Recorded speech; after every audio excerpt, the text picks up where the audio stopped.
సుమన్ టీవీలో మీ business promotions కోసం ఈ కింది నెంబర్ను సంప్రదించగలరు.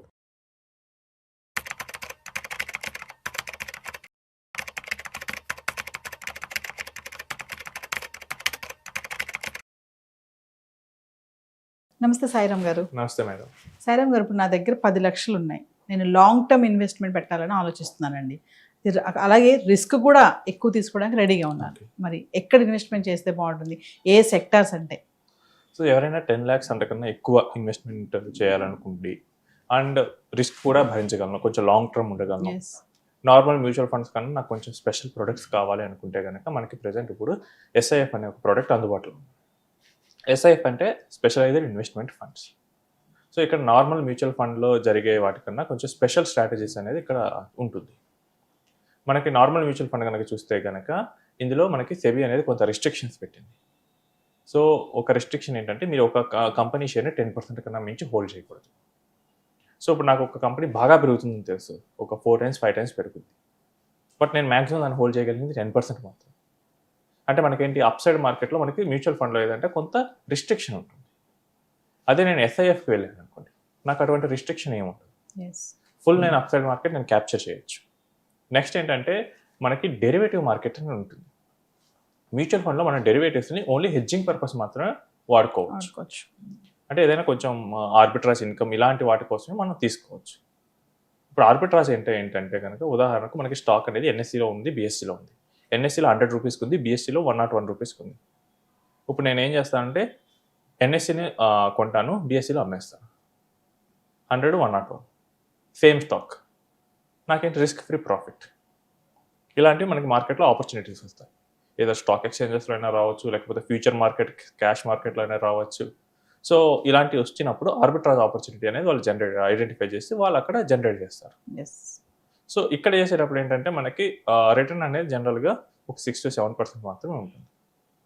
వాళ్ళు ఒకవేళ మార్కెట్ కంప్లీట్గా పడిద్ది అన్న ఒక క్లారిటీ ఉంది, బట్ స్టిల్ మ్యూచువల్ ఫండ్లో నేకర్ షార్ట్ సెల్లింగ్ అనేది చేయలేరు. ఇప్పుడు మనం చూసాం, వార్ వస్తే జనరల్గా మార్కెట్స్ పడతాయి.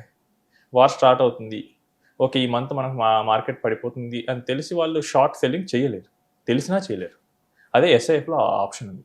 They can do 25% of the amount వరకు వాళ్ళు షార్ట్లు పెట్టచ్చు, నేకెడ్ షార్ట్స్. సో ఎవరైతే కొంచెం ఎక్కువ రిటర్న్ ఎక్స్పెక్ట్ చేస్తున్నారో ఈ స్ట్రాటజీ ద్వారా SIF కొంచెం మనీ అనేది ఎక్కువ గ్రోత్ చేయగలదు. నెక్స్ట్ చూసుకుంటే కనుక మనకి ఈ SIFకి మ్యూచువల్ ఫండ్కి కామన్గా ఈక్విటీ ట్యాక్సేషన్స్, ఈక్విటీ ఫండ్స్ అయితే ఈక్విటీ ట్యాక్సేషన్, డెట్ అయితే డెట్ ట్యాక్సేషన్ ఉంటుంది. ఎప్పుడైతే ఫండ్ నుంచి మనం రిడీమ్ చేస్తాం అప్పుడు మాత్రం ఆ ట్యాక్స్ అనేది మనం పే చేయాలి. నార్మల్గా మనం మ్యూచువల్ ఫండ్లో కానీ ఈ SIFలో కానీ ఇన్వెస్ట్ చేస్తే మనం by and cell fund manager by and cell చేసినా కానీ మనం ఎటువంటి ట్యాక్స్ పే చేయాల్సిన అవసరం. ఓన్లీ మన మనీని మనం రిడీమ్ చేస్తేనే ఆ గెయిన్స్ ఏదైతే వచ్చాయో ఆ ట్యాక్స్ పే చేయాలి. నార్మల్గా ఒకప్పుడు PMSలో SIF లేకముందు చాలామంది ఇన్వెస్టర్స్ ఎవరైతే హై గ్రోత్ కావాలనుకుంటే వాళ్ళు PMSకి వెళ్ళేవాళ్ళు. PMSలో ఏంటంటే మినిమం 50 lakhs పెట్టాలి. సో ఇది పోలిస్తే 10 lakhs, అది 50 lakhs. అండ్ ఇంకోటి ఏంటంటే ఇక్కడ క్యాపిటల్ గెయిన్ ఏదైతే ఉందో PMSలో అదంతా ఇన్వెస్టర్ పే చేయాలి. ఉదాహరణ నేను ఒక 50 లక్షలు పెట్టాను, ఫండ్ బాగా పెరిగింది, ఒక 60 లక్షలు అయింది. ఈ 10 lakhsకి short term long term capital gains మొత్తం కలిపి 1 లక్ష రూపాయలు నేను కట్టాను. సో నెక్స్ట్ ఇయర్ ఫండ్ పడిపోయింది, మళ్ళీ తిరిగి 50 లక్షలకే వచ్చేసింది. సో నేను ఇక్కడ 1 lakh కట్టాను కదా, నాకు ఈ 1 lakh ఇవ్వమంటే ఇవ్వరు. అదే మ్యూచువల్ ఫండ్లో అనుకోండి, మీరు ఫండ్ మీరు పెట్టారు 50 lakhs, అది 50 అయింది, మళ్ళీ 50 వచ్చింది, మీరు ఎటువంటి ట్యాక్స్ పే చేయక్కర్లేదు ఈ బయింగ్ అండ్ సెల్లింగ్ మీద. బికాస్ మ్యూచువల్ ఫండ్స్ కానీ SIFs కానీ ట్రస్ట్గా ఏర్పడతాయి. ట్రస్ట్కి మనకి ఇండియాలో ఇన్కమ్ ట్యాక్స్ ఎగ్జంప్షన్ ఉంటుంది. సో ఈ SIF కూడా మనకి ఫండ్ చేసే బై సెల్ మీద మనకి ఎటువంటి ట్యాక్స్ పే చేయాల్సిన అవసరం.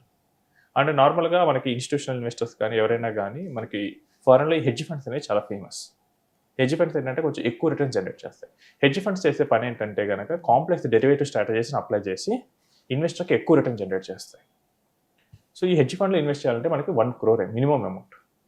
సో ఇన్వెస్టర్స్ ఎవరైనా కానీ ఎంతకుముందు SIF రాకముందు కొంచెం హై రిస్క్ తీసుకుంటాను, నాకు మనీ గ్రో అయ్యే ఛాన్స్ ఉందంటే హై క్యాపిటల్ పెడితేనే ఆపర్చునిటీస్ అవైలబుల్గా ఉంటాయి. ఇప్పుడు విత్ SIF మనకి PMSలో ఏంటంటే స్టాక్ స్పెసిఫిక్ రిస్ట్రిక్షన్ అంతగా ఉండదు, ఆ ఫీచర్ వచ్చేసింది. నెక్స్ట్ AIFలో మనం హెడ్జింగ్ చేసుకోవచ్చు, ఆ హెడ్జింగ్ ఫీచర్ కూడా 25% మనం చేసుకోవచ్చు. మ్యూచువల్ ఫండ్లో ఉండే ట్యాక్సేషన్ బెనిఫిట్ ఉంది. సో ఇవన్నీ కలిపి ఒక సింగిల్ ప్రోడక్ట్గా తీసుకొచ్చాం. ఈ SIFలో మెయిన్గా 3 రకాలు ఉన్నాయి. ఒకటి వచ్చేసి equity oriented SIFs, 2 hybrid, 3 debt. So equity ఓరియంటెడ్లో కూడా మనకి మెయిన్గా చూసుకుంటే కనుక 3 ఉంటాయి, long short, ex top 100, sector allocation.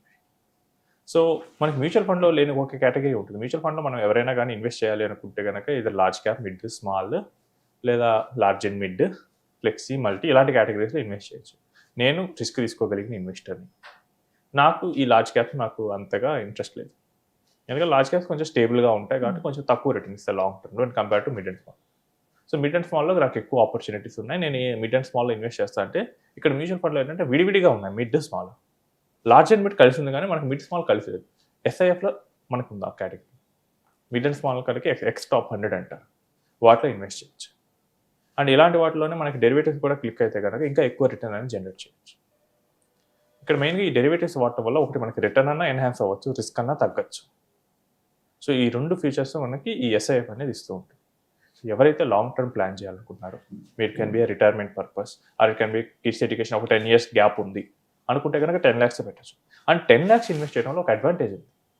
ఎస్ఐఎఫ్లో ఏంటంటే మీరు విత్డ్రా చేస్తే 10 lakhs కన్నా బిలో మనీ పడిపోతే కనుక మొత్తం విత్డ్రా చేయాలి. ఓకే. సో చీటికి మాటికి విత్డ్రా చేయడానికి మనసు ఒప్పదు. ఇప్పుడు మనకు ఈ ఒక ప్లాట్ ఉంది, అమ్మితే ఒక 15 lakhs వస్తాయి, నాకు అవసరం 50,000 అయితే నేను ప్లాట్ నమ్మను కదా. బట్ ఇక్కడ మ్యూచువల్ ఫండ్లో ఏంటంటే పార్షియల్ విత్డ్రాల్ అలౌడ్ ఉంది.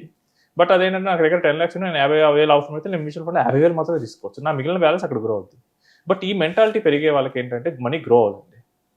ఎస్ఐఎఫ్లో ఏంటంటే మీరు మినిమం 10 lakhs మెయింటైన్ చేయాలి. సో మినిమం 10 lakhs మెయింటైన్ చేయాలి కాబట్టి మనం పార్షియల్గా మనకి చీటికి మాటికి చేసే విత్డ్రాల్స్ అన్నింటినీ మనకి అది అవాయిడ్ చేసే అవకాశం అయితే ఉంటుంది. ఇదే దీనికి మోస్ట్ పాజిటివ్ ఇంపాక్ట్ ఇస్తుంది. ఎందుకంటే మార్కెట్లో ఎక్కువ టైం ఉంటే కనుక మనకి మనీ అనేది ఎక్కువగా కాంపౌండ్ అవుతూ వస్తుంది. సో ఎక్కువ కాంపౌండ్ అయితే కనుక మనకి ఫైనల్గా ఎక్కువ రిటర్న్ అనేది వస్తూ ఉంటుంది. కాబట్టి ఇక్కడ ఒక డిసడ్వాంటేజ్ ఏంటంటే నేను 2 కంపెనీస్లో ఇన్వెస్ట్ చేయాలనుకోండి, 2 10 lakhs పెట్టాల్సి వస్తుంది. 20 lakhs పెట్టాలి. 3 కంపెనీస్కి వెళ్తే 3 10 lakhs పెట్టాలి. మ్యూచువల్ ఫండ్లో మన స్టార్టింగ్ ఏంటంటే 5,000 ఉంటుంది కాబట్టి అది ఈజీగా వెళ్ళచ్చు. కానీ ఇక్కడ మాత్రం మనం మినిమం 10 lakhs అని వెళ్ళాలి.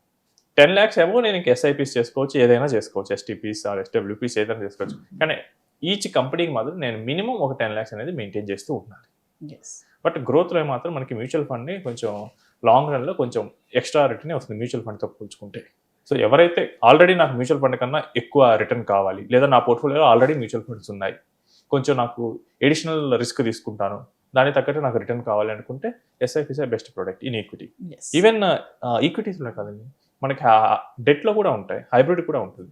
ఇప్పుడు హైబ్రిడ్ చూసుకుంటే ఫిక్స్డ్ ఇన్కమ్ లేదా ఫిక్స్డ్ డిపాజిట్స్ ఉన్నాయి, మనకి 6-7% మోస్ట్లీ ఇస్తుంది. నాకు ఇంతకన్నా కొంచెం ఎక్కువ రిటర్న్ కావాలి, అట్ ద సేమ్ టైం నేను అంత రిస్క్ తీసుకోలేదు.